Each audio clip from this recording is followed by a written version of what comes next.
Okay, welcome to Her Farm Film Studio. My name's Scott McLennan.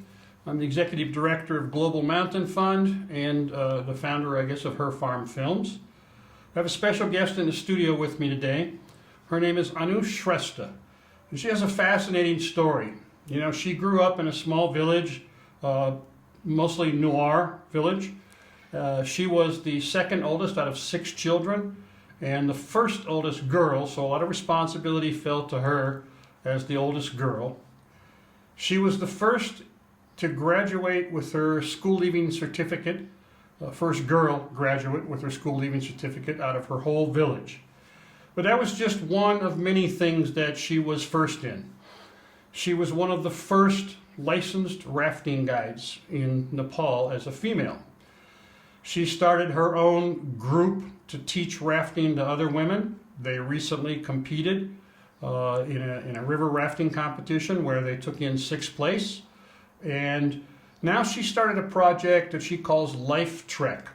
And Anu, why don't you tell me yourself, what's the mission and vision of Life Trek? Project Life Trek vision is to build more and more girls into the outdoor. Actually, I want to bring lots of women in the outdoor to show like girls also can do adventure, not just inside the house. And then these themes comes out of because I am with outdoor for 14-15 years. I haven't seen girls came outside and work as a rafting guide. And there is so many rafting competition and kayaking competition, and I always seen rafting team doing like a boys rafting team does. All the kayakers also like boys, and then I also as a judge, like only one judge in Nepal. Yes, you're the first female rafting judge. Yeah, another first. I also like only one judge in Nepal. So when I'm seeing like all the competition and judging them, like never seen women or girls or whatever, and I would like to bring them together to compete. I think you told me before we got on camera that there's only a handful of female rafting guides in the country.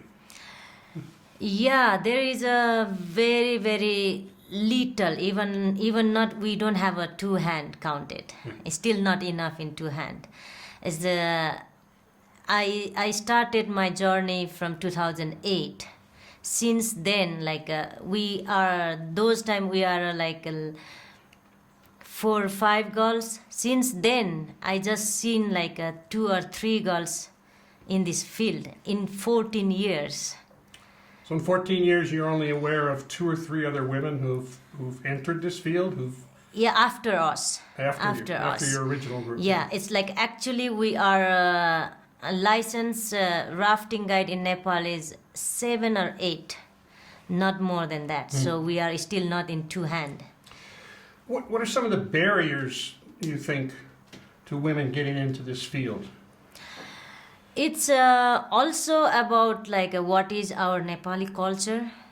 Its culture says like a woman for a house, take care, clean, like babies, just get married, take care of your children, take care of elder, and cleaning house, kind of. It's also about how people are thinking in the head. So we need to change this. From that also lots of women in the trouble. They got like so much like social violence, like family violence, husband violence, and then is sexual harassment and things. You grew up in a little bit of a violent home yourself, is that right? Yeah, I am. Actually, like my family, I grow with, it's not just me, my grandparents also. And then when I grew up with those family, like my grandparents and my not my family, like my mother, they fight a lot. So how I grew up, so I don't want to see this happen again to this society, because woman is not just for inside, You have to independent yourself. You have to show your ability because you have that ability. I know you have some firsthand experience with that yourself. You were married at about age 18. You have a young daughter who's now 11. But as you were pursuing your career and your path in guiding, rafting guiding, trekking guiding, you do mountain biking also, right? Yeah, I do little bit mountain biking, and then my profession is actually river guide and trekking guide. Okay. And I do mountain biking. I do little bit mountaineering also, and then I already climbed two small peak also in Nepal. One peak in Annapurna region. It's called Tharpachuli, and then one peak in Everest region called Iceland Peak.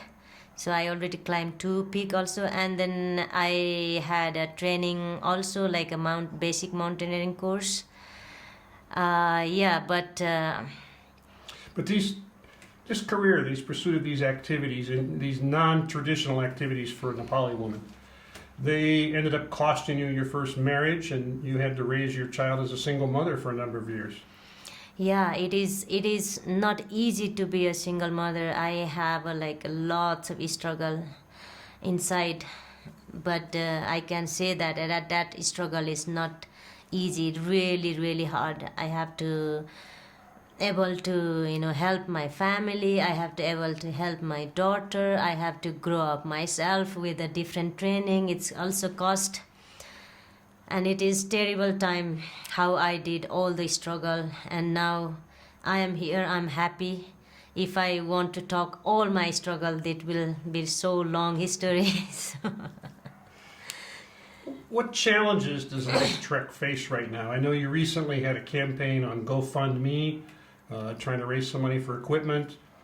I know your goal is to get equipment, to train women in these areas. What are the main challenges you face in trying to do that? Its main challenge is I try to find it's very passion girls to do it adventure, and then also who is already educated, they don't want to go to outer to work, and it's most of people who work in Nepal as outdoor, they are almost poor people are working. So when we bring poor people into the training, so we have to have all the budget to train them, and then to find the budget also very, very difficult. People. What does it cost to train someone in this field? It's cost a lot. If we want to buy gear, it's too much cost. To buy a boat, that is if we buy a one rafting boat cost a life jacket, helmet, boat, paddle, or some small wind jacket or something in those things. If we want to buy, it will cost around Nepali, let's say 10 lakh, 11 lakh, $10,000, $11,000 kind of. And it is not easy to just make all get together. Do you have your own raft and paddles and helmets and all those things now? I don't have anything now. I have a 4 life jacket, and then the 3 of them my own life jacket. Actually, I have 5, 3 of them in my own life jacket, because I used to buy life jacket when I go to abroad and guiding them. And then the 2 life jacket I have, that is from my friend from Sweden. They donated to me. And then I have 3 helmets. One from my friend, and then one from myself, and then one from my husband. So I have 3 helmets, and then I don't have more than that. Okay, fair enough. So recently your team competed in a what do you call it? You call it a rodeo, or? It is actually National Rafting Championship. Okay. So did you have to rent all the equipment for that? I haven't rented because we did like a 2 month camping, like a training camp for the who already rafting guide and then the new girls also. And then who already rafting guide, they are practicing a lot for the championship. And then for new girls we are giving them all the skill, what how to guiding, how to climb the boat, how to flip the boat, what can happen in the river, and teaching them like a river, there is also like a own way, where is the dangerous place, where is the all the things. And then for all this training there is a called Paddle Nepal. He help all the gear. We don't have to give any rent to him. That's great. He have a big company, so he have a lots of gears. So this time he help us with the gear. How many groups competed in that championship? In that championship, for a boys group, there is this time is a less group because of pandemic happen. People do not have that much practice, and then the people have a hard time to survive themselves, and then many company also have a hard time to survive themselves.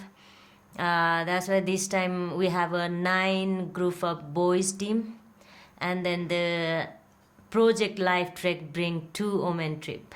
Oh, so you had So two, we have you had 2 teams. 2 teams. We are all total 11 team in Great. the championship. And my understanding is you took 6th place? Not 6th place. Actually, this competition they made. It's a boys category and girls category. Oh. So we are like a 2 teams. So we are a first. We are a second. Got it. So they didn't let you compete against the boys. Yeah, but one good thing's like our senior team beat in, like there is many category also in the competition. We have a like a sprint. There is a 4 different category to compete. We have a sprint, we have a head to head, we have a slalom, and then one more downriver race. There is a 4 category we have to compete, and there is some sprint, and it's a head to head, something like our senior team, our girls senior team, they also beat 2 team. Two boys teams? Yeah, that is really happy to know it. Congratulations. Yeah, but this is, I can say this is just, we want to bring it something with the girls team. Hope by seeing this team in the future there will more team come to join us to train. More girls will contact us to do the training, to be a more team, or who is related with the different company, different rafting club. They will bring more girls team that will be more happy. That's for great. me. And so you have a website. It's www.lifetrek.com. www.project-lifetrek.com. Projectlifetrek.com. Yeah, Dash. lifetrek.com. So if people want to learn more about your organization, what you're doing, they should go to your website, give it a visit. Yeah. And it sounds like people should definitely go to your GoFundMe page.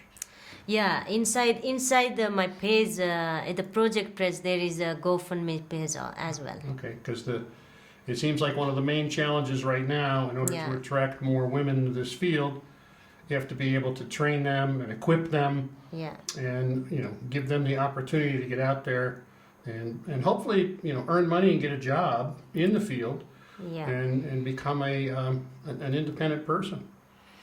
Yeah, it is. We have to have a passion to play with nature. Nature will give us feedback. So we have to continue and then get passion. Definitely one day it will be super nice.